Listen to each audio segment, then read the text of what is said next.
Welcome to Off the Cuff, the podcast from the city of Forest Park that keeps you up to date on what's happening in the city. Today is Wednesday, August 10th, and I am sitting in for Forest Park City Manager Don Jones. Today, we are going to talk to City Engineer Scott Falkowski about some of the road projects going on in the city. So thanks for coming in. All right, thanks for having me.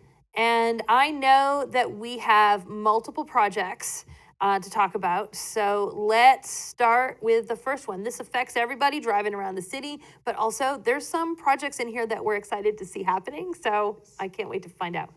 All right, the first project has already started, is the Winton Road and Kemper Road project, which is a large project because the main center of the city that is going down from Winton Road from Kemper down to Sharon Road, and down Kemper from Winton Road down to Ken Road.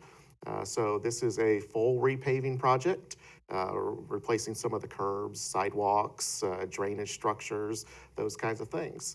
So some of the curb work has already been done on Winton Road, as you've seen. Some lane closures have happened, so they have been working on that. So they have completed some on Winton Road.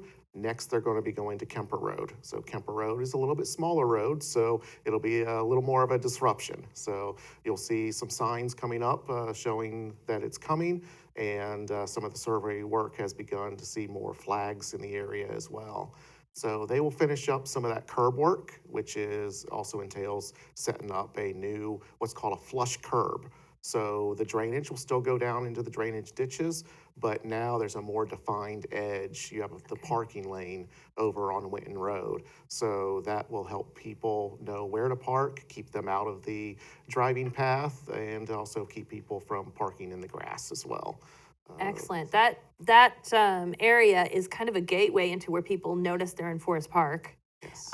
Because the municipal building is right at that corner. And so having all of that done and sharp will be really nice. But of course, the way we notice that road work, that things are getting improved is, of course, we noticed it first during the construction and the lane closures. But when do we see the end of this project so we can look forward to that? Sure. This is actually a long project. Okay. So as I mentioned, we're doing the concrete work first, and then they'll come back and do the paving. So it will not be 100% complete until November. And there's even a couple other things. As part of this was through a grant through SORTA, which is the bus routes. So we are adding some new bus structures and benches and trash cans along the route. But there's some long lead times right now and some of the delays due to some of the issues going on right now. So the bus structures might not come in until next year, but the paving and everything will be done this year in November. And we can't have any project conversations without supply chain issues, right? So that'll be some of those extra things. But at least we can look forward to November, the end of November. Most of this will be put together. Yes. And the fact that SORTA dollars are paying for this, not Forest Park dollars. It's a combination. So okay. there's a couple of those grant funds and then some of the city funds as well, some of the street funds. And this is what our street funds are going towards, is making sure that some of the larger streets are getting done, as well as some of the smaller local streets as well. Excellent. That sounds like a perfect time to talk about the next thing on the list, because those smaller streets also need work. Every single year, you have to make a list of those and see what you can do. So let's talk about the 2022 street program. Sure. So for the 2022 street program, we have a set of 3 streets that we are doing this year that has been through city council, been approved, and this is going to start towards the end of this month, August.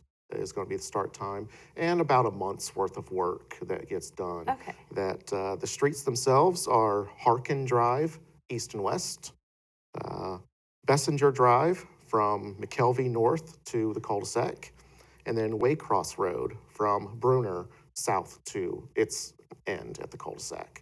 Okay. So with those 3 streets, what's going to happen is first they're going to come in and they're going to grind down the existing pavement. So you'll get that rough pavement there for a while, and we're also replacing all the curb along those streets as well, and fixing some catch basins and doing some of that kind of work. Then they'll come back in and put that final course of pavement back on those streets, so you'll have nice, clean streets afterwards. How the city plans for these streets every single year. You have to just evaluate. How do you decide which streets you cover each year? So we're actually in that process right now to Okay. look at the next 5 years. We're coming up with a Okay. 5-year plan right now. So, but each year we go around and look at all the streets. We look at how it's cracking, where it's cracking, how old the street is, looking at the history of it, looking at the curbs, all of those types of things about what the issues are and what the problems may be and how we would fix them. We then come up with a rating system and put all those on a map and a color-coded system. So you have the streets that we just did last year are going to be the streets that have a rating of 100. Okay. Some of the streets that haven't been done in 30 years are going to be down in the 20s and 30s, and those are going to be labeled red.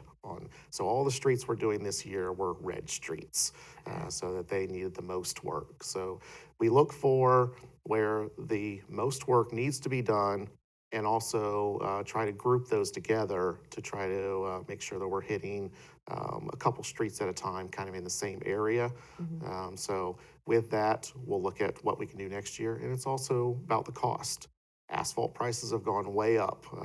They're based on gasoline prices. So we're trying to get the best bang for our buck, and some of the grant opportunities that we have to be able to do some of that. So we're getting ready to apply for another set of grants, like we did for Winton and Kemper, and we're applying for Ken Road and Sharon Road for grant funding, but then also looking for the street program for some of the more local roads. That's really good to know, because the grants you applied for and the sort of grant that has helping you with Winton and Kemper means you can stretch some of your other street dollars in other places of the city and catch as many of those red streets as you possibly can. It's also important to know, though, because if you look out at your street, if you live in Forest Park and you think, I see a lot of bumps, how come they're not doing my street? Your street might be yellow, which means you know it's not great. You've got it on the list, but it wasn't the one that needed the most at that point. So, hopefully they'll be able to get it on the list the next time there's enough funding to the next round. Okay. And that's also part of our maintenance program that we're looking at about putting some of the money towards just some like oversealing, those kind of things to keep the roads from getting to red. That if we can extend the life of those roads. So we've had some great phone calls with some of the citizens, requesting, hey, when's my street being done? I actually enjoy talking to those people to find out where some of the problem areas are. So we're hoping people to continue to help be our eyes and let us know where some of those issues are so that we can get to them. I know you're out there on all the streets yourself. If a resident feels like they want to make sure you know about a particular problem, should they go ahead and send you an email? Yes, they can definitely send an email. I can give out my email address. It is my name is Scott Falkowski. The email address is S as in Scott. Falkowski is F as in Frank, ALKOWSKI, and then at forestpark.org. Excellent. So if you have something you're not sure the city has noticed that there's a problem in the spot, go ahead, send them an email, give them the exact address so they know where that is. And they don't make them guess. But that will help them. That gives you more data. So I appreciate that. And well, also on that, some of the short-term things where we had potholes this year. Oh, yeah. We will be doing a patching program this fall as well. That is, it's not going to be a full street repave, but at least cleaning up some of those areas where we had to just do a quick fix to smooth out some of those that will be squared off on different streets throughout the city.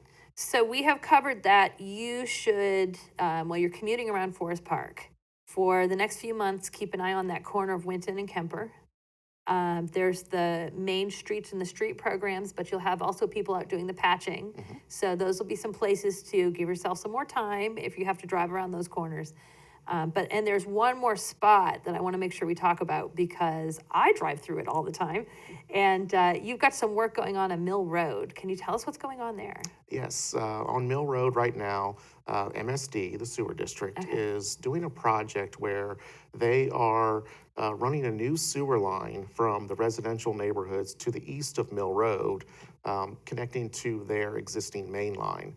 There was an existing pump station Yeah. that a neighborhood went to that has to run on electric, and you have to worry about the pumps and pumps failing, and if there's a power outage, bringing generators to keep things flowing. Well, they found a way to connect it to gravity to come back over to Mill Road. To be able to do that, they have to cross Mill Road. So currently, right now, what we talked about doing with them, and they are closing the road at night only to Okay. be able to work on that crossing, installing new sanitary sewers to connect into their existing system. They are running some bypass pumps right now. They are putting plates over the areas where they are cutting the road during the Okay. day so that it can stay open during the day, and then doing all the work that needs to be done at night. And this is the section of Mill Road between Waycross and Sharon. That is correct. Okay. Yes. And so it's open during the day. So if you commute that road during the day, you're fine. But in nighttime, in the evenings, if you're not sure if it's later, then you may want to kind of go around on Hamilton or go around on Winton and skip that stretch there. Yes, that's exactly right. And this Okay. should be for only about a week that they have to do that until they Okay. get across the road and have things repaved and patched in that area. As someone in the area, I'm pretty glad that MSD is doing that project. So I'll be happy going around for a little while so they can finish that. And so that's not a Forest Park project. That's actually an MSD project. They just have to work with you to figure out the road closures and. That's things like correct. that. We Okay. worked very closely with the utility companies around Okay. to make sure that all the residents have information and also that they do things correctly. Excellent. I'm so glad because that you came in because we see these signs just kind of go up.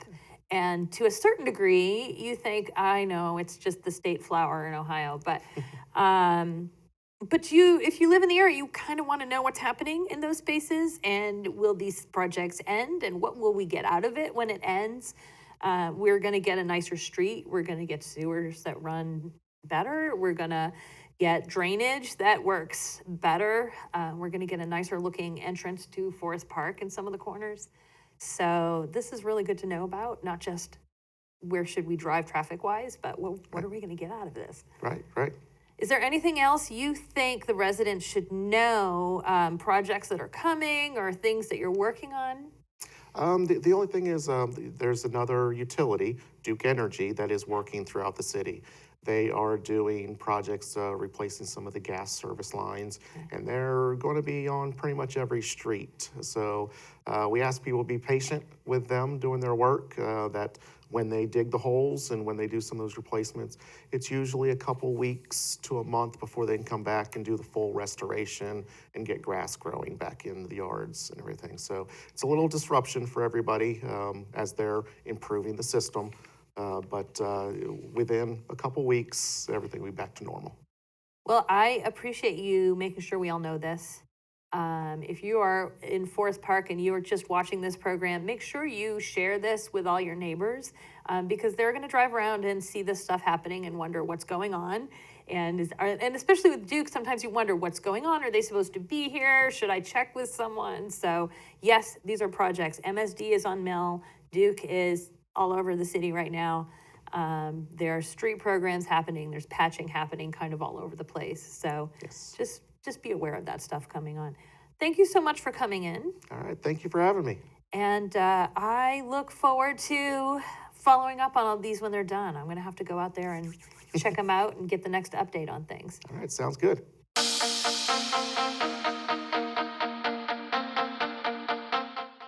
Before we go, I have some dates to add to your calendars.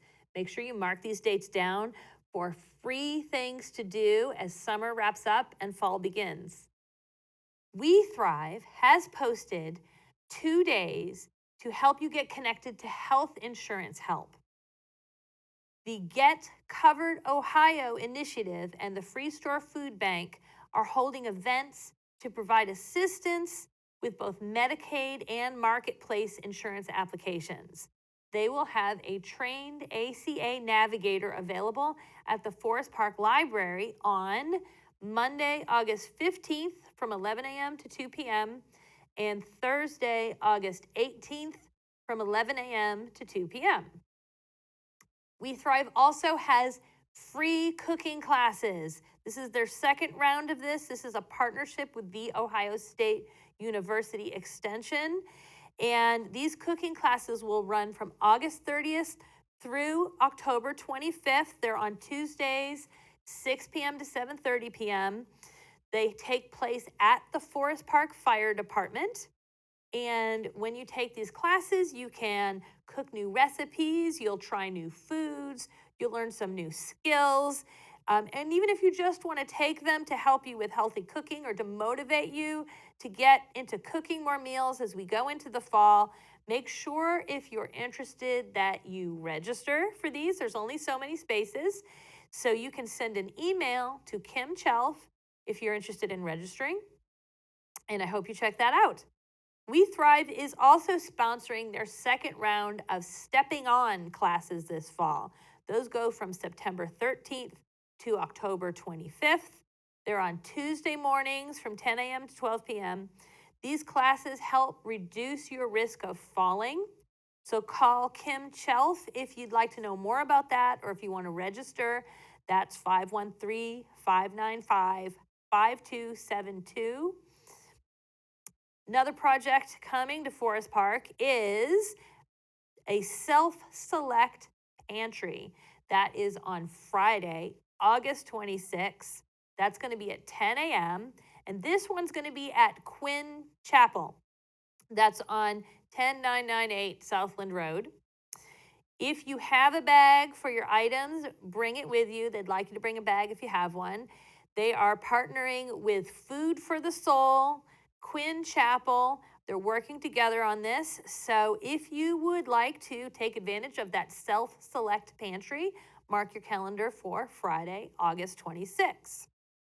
On Saturday, August 27th, here's a big event you definitely want on your calendar from We Thrive. It's the Live Healthy and Move event.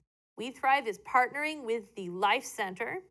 This is an event in celebration of Minority Donor Awareness Month. And this is, it's going to have music. It's going to have a DJ. There'll be line dancing. There will be health organizations, free screenings for dental, vision, hearing. There will be food trucks, and the food trucks will be free. So make sure you mark your calendar for the Live Healthy and Move Day. That's at the Forest Park Fire Station, Saturday, August 27th, 11 a.m. to 2 p.m. Make sure you plan. That's going to be a lot of fun, and that's perfect right before school starts. Get a vision screening, get a hearing screening, help you get ready for the semester.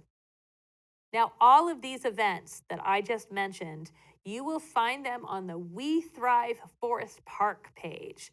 You'll find also healthy tips, free community events, notifications when they do the once a month produce giveaways. That's at the first Thursday of the month at Forest Chapel, 4:30. Mark your calendar for those too. So make sure you're following the We Thrive Forest Park Facebook page so you can stay up to date and you can get notifications about all of these events happening. Before we wrap up this long list of free events coming to Forest Park, I want to take a minute to say last weekend, Forest Park hosted its first Jazz in the Park since 2019, and it was a huge success. There were about 3,000 people there. If you missed it, you can watch the bands and the coverage that Waycross did at www.waycross.tv/Forest Park, and you can check out what they sounded like. There is one more concert left coming up. That is the last Tuesday night party in the park on Tuesday, September 13th. The band is going to be Tropicoso. They play salsa and merengue and cha-cha and guanguanco and bolero and bachata along with their own compositions. So make sure you mark your calendar Tuesday night, September 13th. Come on over to Central Park with your picnic blanket and your chairs. Sounds like you should probably be ready to move around a little with music like that. I would plan for that. There will be more details coming on the Forest Park City Facebook page, so make sure you're following that page for more details so you'll find out when that's coming. And thank you for listening to this edition of Off the Cuff. I'm Dana Gagnon, Government Programming Coordinator at Waycross Community Media. City Manager Don Jones will be returning for the next installment, and I'll be returning to my post behind the camera. And we'll see you next time.